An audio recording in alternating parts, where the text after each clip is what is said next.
Oi, pessoal, bom dia, boa tarde, boa noite. Bom, como vocês bem sabem, estou aqui para falar sobre a nossa parceria com Cambly. Cambly é uma plataforma online de Plataforma. ensino de inglês. Tô aqui. A gente sabe, Foster? Use Cambly. Posso continuar? Code May English I no cru. continue, Yes, you please? can. Thank you. Cambly é uma plataforma online de ensino de inglês maravilhosa. Ou seja, It's awesome. Foster, Sorry. vocês podem escolher um professor nativo dos Estados Unidos, Canadá, Reino Unido, Austrália, enfim, é só você escolher e começar a ter uma aula com essa pessoa, né? E falar sobre qualquer assunto que você queira. É muito simples, é muito fácil, é muito legal. Então, o que a gente vai fazer? Você vai pegar o nosso cupom Inglês Unicru, vai colocar no aplicativo do Cambly ou no cambly.com. Eu sempre faço esse erro. Cambly. Cambly.com e ter sua aula de graça. É muito fácil, é muito simples. Então, gente, aproveitem, parem de vergonha, ultrapassem essa barreira e façam essa aula hoje. Hoje, com 15 minutos de livros que você tenha. Vai lá, Inglês no Cru é o cupom. Aproveitem. Oi, fala aí, pessoal. Bom dia. Você está escutando o Inglês no Cru Rádio. I am your host, Foster Hodge. This is your daily dose of English.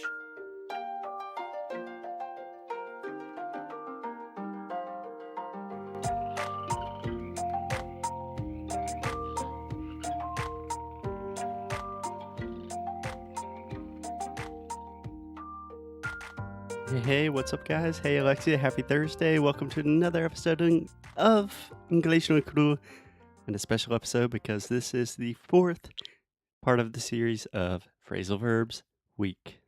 Yay! I hear the excitement in Alexia's voice. Are you excited, Alexia? Are you ready to go? I am ready to go. Okay, so let's dive straight into it today. We're talking about phrasal verbs. So phrasal verbs are composed of a verb and a preposition. That's all you need to know. So today, Alexia, we're talking about phrasal verbs with the verb to live. Exactly. Yeah. Can I point out one thing before we start? Yes, please. Good phrasal verb, point out. That means like give attention to. Posso indicar. Yeah. So to live, this is the I sound. So it's not to leave, which would be sair, but to live. Okay? To Say that with me. live. To live. To live. Yeah. Alexia's still working on that sound as well.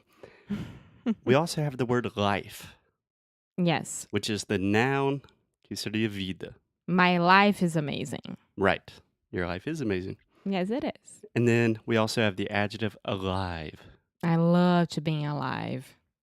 I love to be alive. I love to be alive. Yeah. Or just like studying English makes me feel alive. Exactly. So life and live have the I sound, but the live is this I sound. Okay?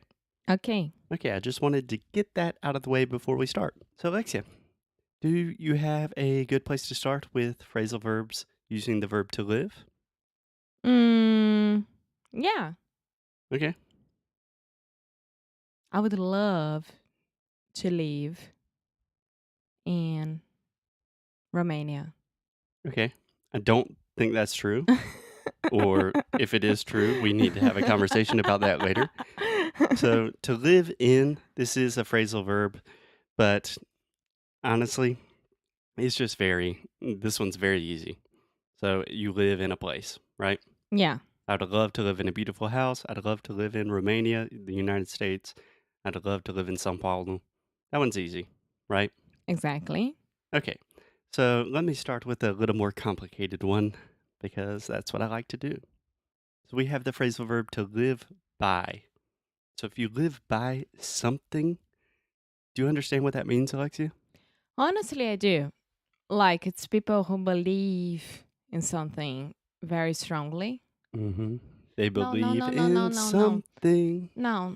I believe I can fly. Dun, dun, dun, dun, dun, dun. Do you know that I won't start talking about. R. Kelly? No, it's a Padre do Balão. No, you will not start talking about that. Okay, so if you live by something, that means you live by a set of principles or beliefs.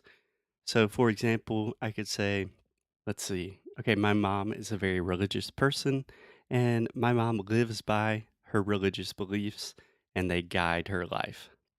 Exactly. Does that make sense? Yeah. Do you have something that you live by? I live okay. I I live I by live. I live I live by No, I love and live. I live by Perfect. my principles. Okay, okay. We don't know what those principles are, but Alexia has her set of principles. I'm trying to be very practical, very straight today. So if I start talking about my principles, we won't finish this episode. Yeah, that's a good idea. So for example, I could say, I live by the idea that education is one of the most important things in the world. You know, it's something you really believe in. If you live by something, you really believe in it. Mm-hmm. Cool, cool. So, a very similar one, if you want to take the negative side, if someone does not live by something, you could say, for example, Donald Trump does not live by the law. I think at this point, not debatable that Donald Trump breaks the law a lot and the law does not apply to him. So he does not live by the law. Okay. Okay. So let's go to the next one, to live for. I think you know what this means, don't you? Yeah, someone like my dad lives for me. Yeah. I think vice versa. Yeah. Yeah. So to live for is your reason for being, your reason to live. It's the reason, it's the thing that wakes you up in the morning. Mm-hmm. Yeah. So you could say, I think the most common context I hear this is with family or relationships. Like, my mother lives for her children. I live for you. Oh, I live for you too. Um, or like, you can use it in a less direct way, like Neymar lives for football. My dog lives for her ball. Yeah, that is undeniably true. Okay, what about to live off something or someone? This one is a little bit more complicated. Okay. I don't know. I just read.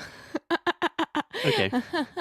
That's fine. Just full transparency here at English no Cru. Alexia does have some notes here. So Yes.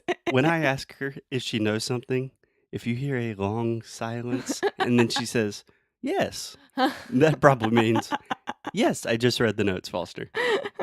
So to live off something or someone is really to use someone's resources or use the resources to survive, right? So, for example, I could say, this is not true in this case, but I live off my parents' salary. Mm-hmm. Yeah. You depend on them. Yeah. Or you could also say something like, he lives off his financial investments, Okay. which means you're not necessarily working directly with something, but that is where you are receiving it from, and that is what sustains you. You need that or someone. Yeah. Okay. Yeah. So, a very similar. So, this is why phrasal verbs are complicated. So, to live off means something like viver de ou viver à conta de alguém, de alguma coisa. But to live on, so on and off, we normally think about as opposites, but to live on is very similar. So, do you know what to live on means? To live on. I don't. Yeah, Alexia checked her notes and she says no. So, to live on is the amount or quantity of something that you need to survive. So, for example, you could say, I don't know, in Portugal, you can live on 1,000 euros per month. Ah, okay. So, um, from now on, I'll live on 500 reais per month. Yeah, No?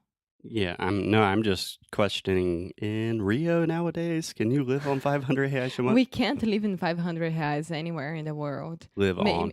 Maybe Bolivia. I don't know. Live on. No, there are a lot of people that can live on. Quick fact that almost half the world lives on less than $1 a day. So you can. But $1, I think, is exactly 500 reais. I am joking. Sorry, all Brazilian economists out there listening to this. And right now with the political issues, you have to chill about it. Inglês no cru is totally indifferent, impartial. So, there's one more interesting definition with to live on that is a little bit more metaphorical, maybe. So, if someone's memory or legacy lives on, that means it continues even after they have passed, after they died, after they've gone away. So you could say, the president's legacy lives on for generations. But can you say in a very bad way? Like he continues to live on his mom's memories, like he can't get away with that. Yeah, in that case, we would use a different verb. And actually, I think we will talk about that in the next episode. Mm. Yeah. Okay. So let's do an easy one, Alexia. To live through. Okay, this one I know. I think you do. Superar. Yeah. So try to give me an example. Right now, with Florence, a lot of people, Hurricane Florence, just to yes, clarify. a lot of people lived through, Lived through, Mm-hmm. lived through a very traumatic experience. Yeah, that's a difficult phrase to say, lived through. So first thing, lived, no leave. Second thing, you don't want to add the extra ed sound. You just add a soft kind of td sound. Say lived, not livid. And then through, you have the th and the r, which is super difficult. So if you want to practice your pronunciation, that's a great phrase to practice. Through. Yeah, perfect. Lived through. Excellent. Yay. Great student. A+. Okay. So live through almost always has to do with difficult situations that you overcame those situations. So for example, some of our students participating in Sound School, they're living through this difficult experience of me always correcting their pronunciation, but then they come out the other side successful, happy English students. That's right. Yeah. Damn right, bro. Yeah. You're saying a lot of damn right. I noticed that when I was editing the podcast. I like that. Yeah, it's cool. Makes you sound cool, like a gangster. Okay, last but not least, Alexia, to live up to. Uh-huh. So I know that you have a company in Rio called Live Up. Yeah. Do you know what to live up to means? Yes. Tell me. Corresponder às expectativas. Okay. Can you give me an example?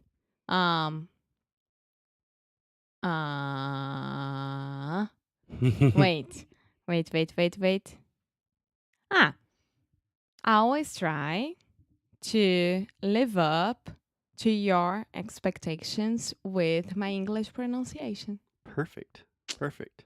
She tries really hard. And I don't have any expectations. Yes, I do. No, I love your English exactly the way it is. Yes, you do. I do. But in general, to live up to something, you're talking about someone you respect and you want to make them happy. So you want to live up to what they expect from you. Mhm. So the most common context in which I see this phrase is with children and parents. Like kids always want to live up to the expectations of their parents, right? Yeah. Or the expectations that the college put on them. Yeah, perfect. So with that said, I hope that we are living up to your expectations, our dear listeners of Inglês no Cru Rádio, and we will talk to you tomorrow with more phrasal verbs. Yeah.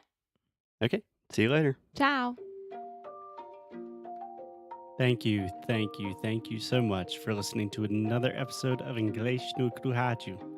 If you like what we do, if you want to support the show, please check out inglesnocru.com. At inglesnocru.com, you can find everything from the worksheets for these episodes to learn all of the best pronunciation, vocabulary, grammar, real English, the way we speak it on the streets. You can also do personalized private coaching sessions with me in our pronunciation course, Sound School. Most importantly, keep up the good fight and lose well. Até já já.